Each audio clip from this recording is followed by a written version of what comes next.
Hello guys, so additional lesson ta ma-rundown kita sa aton nga Philippine architecture from start to modern. So, introduce ko ang mga pictures ng mga churches.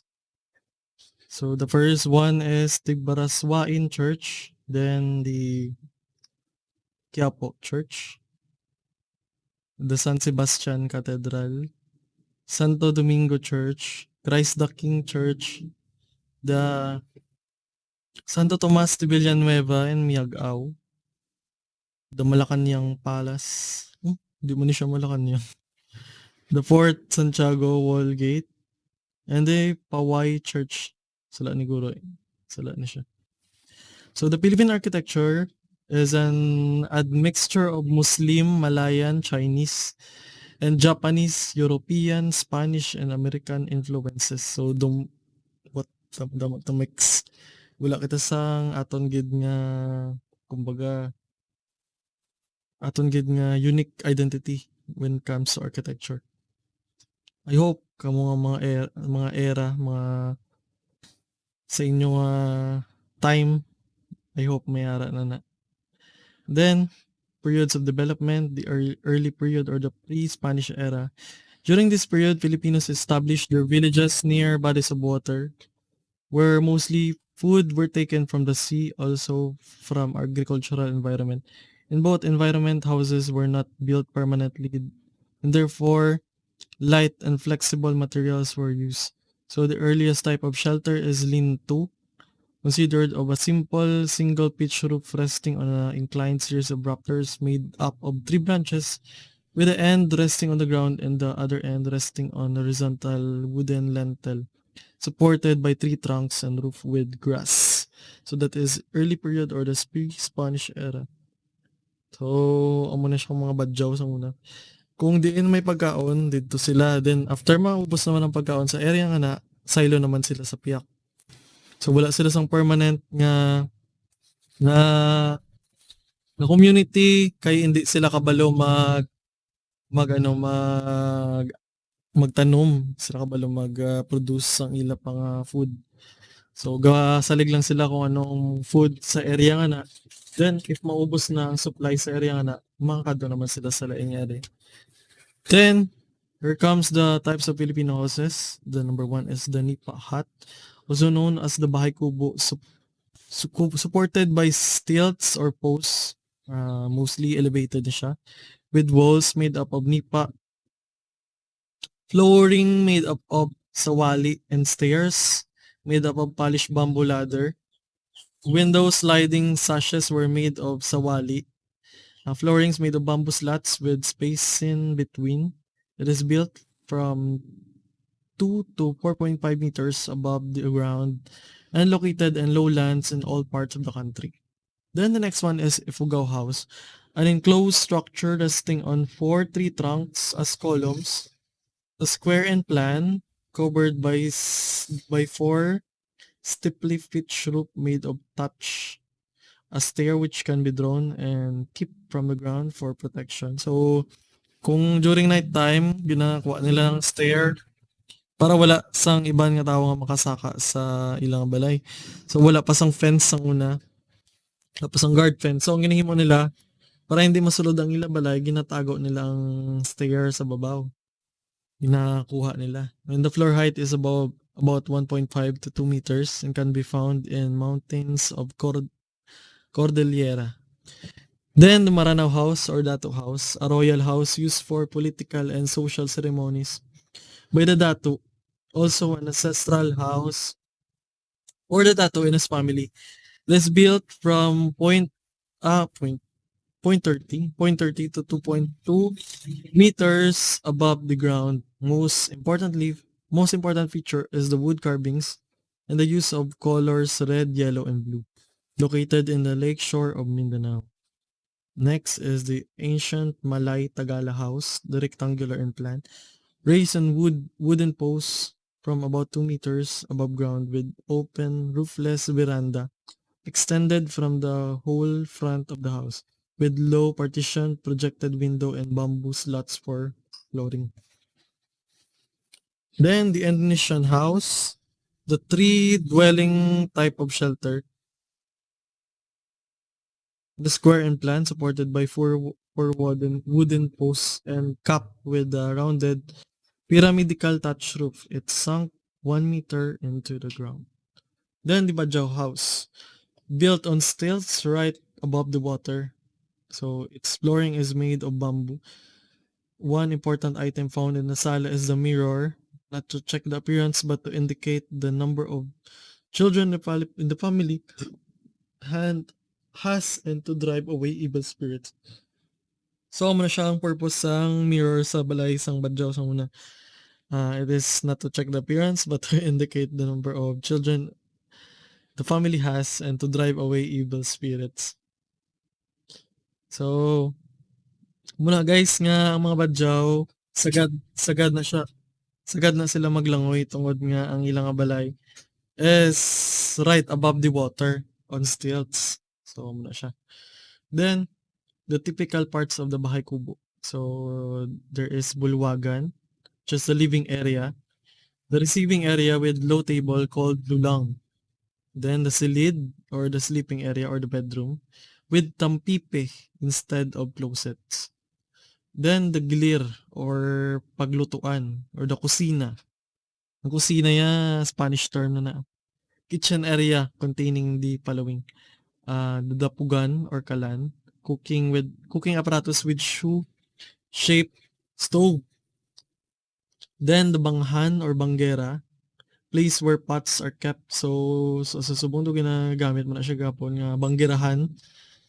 And then ginabutang mga pots, so banggerahan na siya sa vernacular term. And the batalan, an exposed porch where child-sized jars are kept and washing, drinking, and bathing took place. So that is batalan. Then the silong na siya guys, hindi na silong. Where farm and fishing tools, pesos, pigs, and cattle are kept. So muna siyang sa dalom, hindi elevated ang part sang bahay kubo. Sa dalom na siya, dira na ang ginatago nilang mga fishing tools nila, mga pesos, mga pig and cattle, dira na ginabutang. So that is silong. Then the kamalig, a storage house detached from the house where unhold rice is kept. So kamalig, sa subong ginagamit na siyang term na kamalig or the payag. So that is the storage house. Then the second is the Spanish period. The two considered important architectural structure as colonial marks. So this era is the bahay na bato and the churches. So mga bahay na bato ginadaang gin construct during that time in the churches. So sa Spanish period na siya. So examples is bahay na bato, a permanent house made of stone for ground floor and wood for second floor. It was patterned after the stone constructed huge Antillean house. It is improved version of bahay kubo in terms of materials and space allocations. So it is also inspired man siya kapon sa bahay kubo, pero ang ground niya is made up of stones. So the parts from the ground floor of the bahay na bato is a sagwan where wine carriages and saint floats are usually kept. Mga floats ang mga santos sa saguan na siya ginabutang. Then the quadra or the horse stable.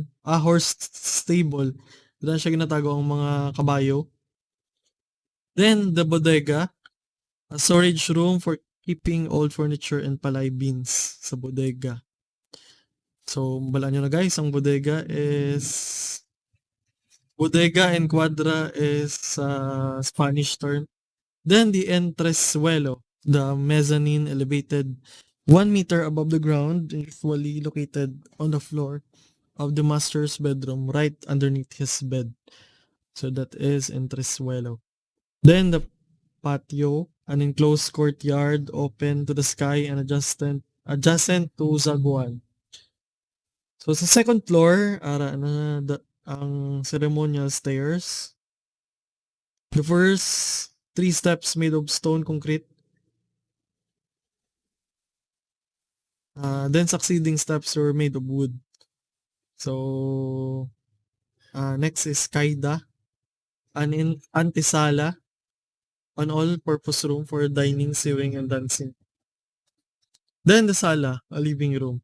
So, ang kaida is room na siya before sang sala or living area. So, kaida. So, sa aton guro na di do ano siya guro? Do porch or something na muna. So, kaida. The next is komedor or the dining room. Then, kusina. Muna siyang ginagamit sa subong term gyapon sa vernacular. Kusina or kitchen which sometimes built separately but connected to the house.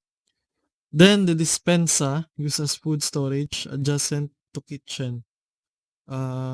Dispensa siguro or sa modern term is the pantry, food storage adjacent to the kitchen.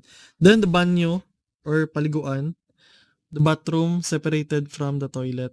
So, room separated pag siya sa toilet, ang banyo, paliguan.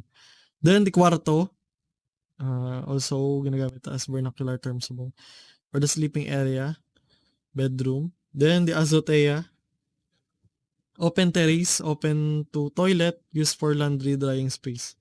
So, azotea.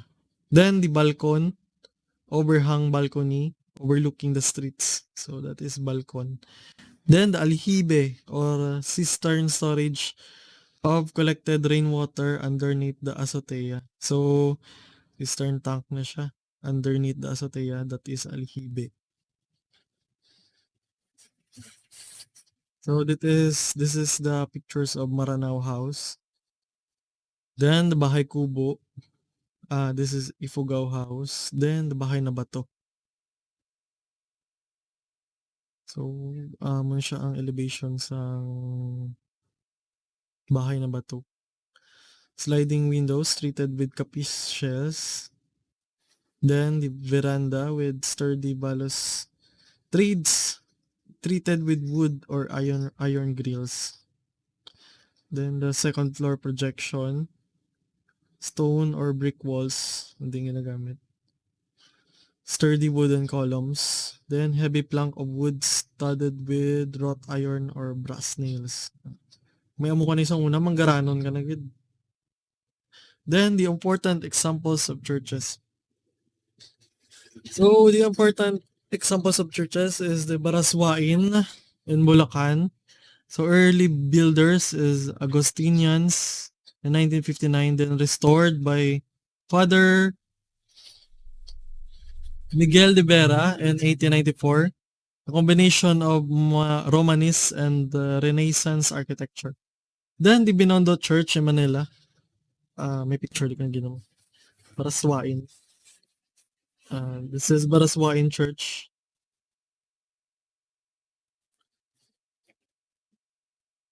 Then the next one is Binondo Church in Manila.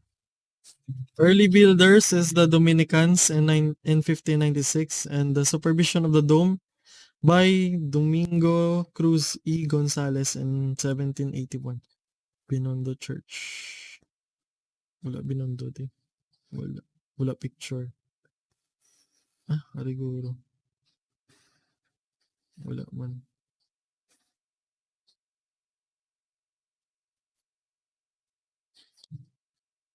Then the next one is San Sebastian Church. Ay, nag-skip kita. Sala. Dirigala kita. The next one is Las Piñas Church in Rizal, original design by Father Diego Serra in 1792 and restored by architect Francisco Mañosa in 1979. So that is Las Piñas Church in Rizal. Then the Malati Church. So the early builders is Agustinians in 1591 and rebuilding the church by Colombian fathers in 1950s. Then the next is Manila Cathedral. Early builders is the Dominicans, then converted into cathedral by Father Domingo Salazar. Today it is known as the Basilica of Immaculate Conception. Basilica.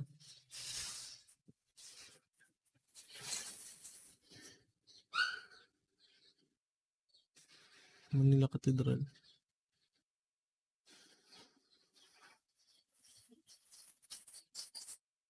Manila Cathedral. So, may ara siya sa something the Gothic art.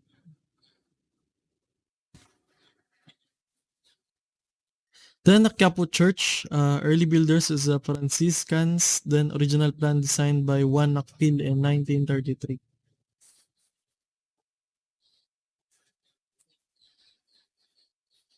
Quiapo, Quiapo Church.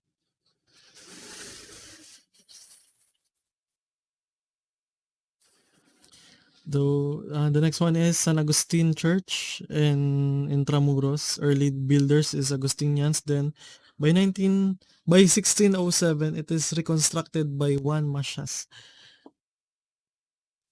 Then the next one is San Sebastian Church, the first all-iron church in the world in 1991.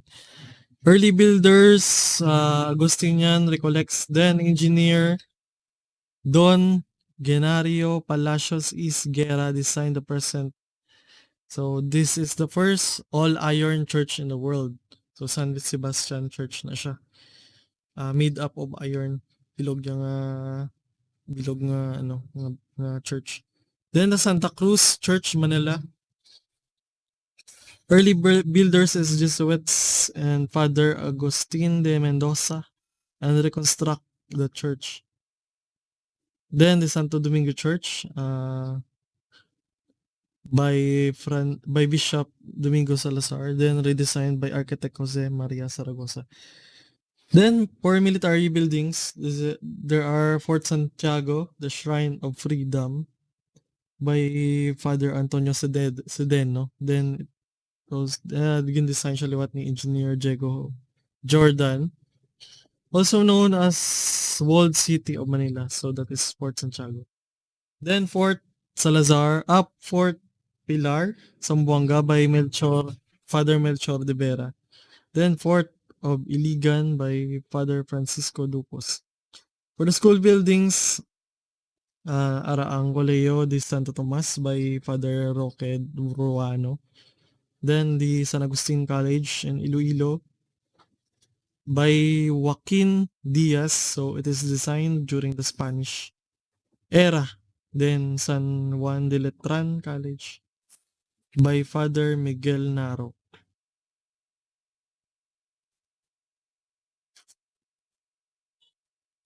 So, gin-introduce pagiliwat ang churches.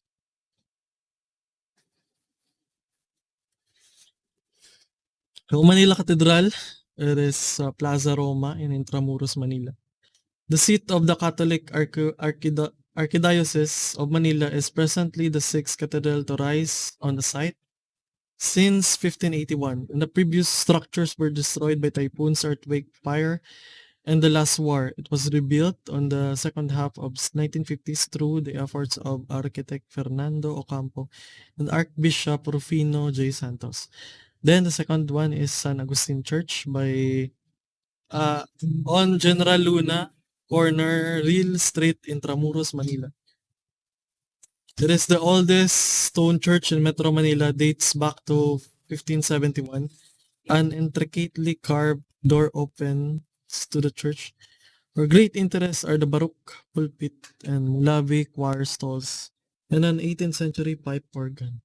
So, the next is San Sebastian Church for the Plaza del Carmen in Quiapo, Manila. This small jewel box church is the first all-steel church in Philippines and in Asia. Wow.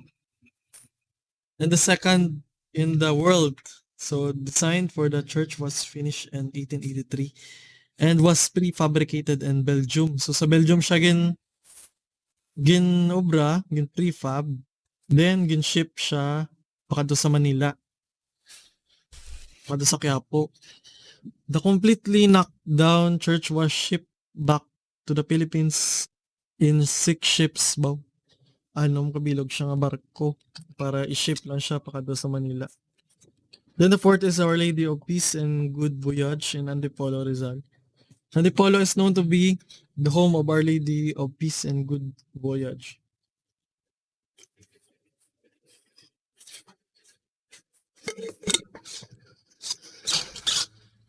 So the next is Baclayon Church. Baclayon Town, Bohol, located 6 meters from the city proper. So the church is the oldest stone church in the country, built by Jesuits in 1595. The next is Dawis Church, Dawis Town, Bohol, located 3 kilometers from city proper. This is one of Bohol's beautiful churches, which has retained its Spanish architecture, although it has semi-modern facade. Then the Lubuk Church in Lubuk Town, located 24 kilometers from hindi Lubuk sa Lubuk La Pasa. Ara siya sa Lubuk Town in Tagbilaran City, the second oldest church in Bohol, built in 1608 with 3-story convent. Then the Luon Church, located 25 kilometers from city proper, the crowning glory of Recollect churches in Bohol. And then the Paway Church in Lawag, Ilocos Norte. This fortress-like church is located the most popular in this area. So that is Paway Church sa Ilocos. So magyan siya magyan siya magpakadto ka sa pwede nga maagi ka sa Ilocos Norte magpakadto ka sa Baguio. So agi ka danay sa Paway Church. And then the Baguio Cathedral in Baguio City, rising above the city skyline, are the pinkish hues of Baguio Cathedral. The cathedral is but one of the religious landmarks which dot the city. There is a bell temple north of the city and the Mariahorse Seminary with its brilliant gardens and Lourdes Grotto with its 252 steps to heaven. Then number 11 is the Shrine of Nuestra Señora de Manawag in Pangasinan. The Shrine of Nuestra Señora of Apo Baket, situated atop the hill. The shrine is all over the Philippines. Devotees frequent the church, especially on Saturdays and Sundays. Then the next is Baraswain Church in Malolos, Bulacan, the seat of the Revolutionary Congress where the first Filipino Constitution was drafted and ratified. Then the Daraga Church, Daraga Catholic Church in Albay, built in 1773 by Franciscan missionaries. This is highly prized by art enthusiasts because of its rich Baroque architecture. Its very huge structure is considered above standard. So this is Manawag Church. Then the Manila Cathedral, the Redemptionist Church in Baclaran, the Iglesia ni Cristo Cathedral in Commonwealth, the Mactan Church in Cebu, the Malacanang Palace, the Quezon City Memorial, the Baguio Cathedral, the Metropolitan Theater, and the Manila Post Office, and the Cultural Center of the Philippines, and the Department of Tourism. Then there goes the American period in 1990s. And the American came and had established the school for master builders, Liceo de Manila, with two classifications, MO-P or practical experience of 5 years, and the MOA, the completion of academic training of the master builders course. Then graduates Father Liceo de Manila graduates from Liceo de Manila established schools, Escuela de Ingeniera y Arquitectura. Then other schools that offered the course were Mapua Institute of Technology in 1925 and University of Santo Tomas in 1930. Then the Adamson University in 1931. First Filipino architect under the American period with academic title MOA is Carlos Barreto. First registered architect Tomas Mapua. First Filipino architect under the American period with academic title. Then the first registered is Tomas Mapua. First architectural society in the Philippines, Academia de Arquitectura e Agrimensura de Filipinas in 1902. In 1903, it was amended to Academia de Ingeniería Arquitectura e Agrimensura de Filipinas. In 1933, it was Juan Akpil founded the Philippine Architects Society and became the president. In 1945, it was amended to Philippine Institute of Architects. So other societies is established like the League of Philippine Architects or the LPA and the Association of Philippine Government Architects or APGA. And these two merged to become United Architects of the Philippines or the UAP. The first training school to obtain to be Maestro de Obras is Escuela Práctica y Profesional de Artes Oficio de Manila. So, two Filipinos architects brought to Europe to study master builder course is Felix Rojas y Arroyo and Diego Hervas. So, hindi na ni pag-lesson ng iban na faculty na ni nagligad Filipino architects 60s to 80s. So, that's all for the rundown. Good luck sa inyong finals. So, that's all guys. This is Architect J. Lloyd Bicarnay, your instructor for ARH 304. And for more questions and clarifications, just PM to the group or PM my account. So that's all guys. Thank you.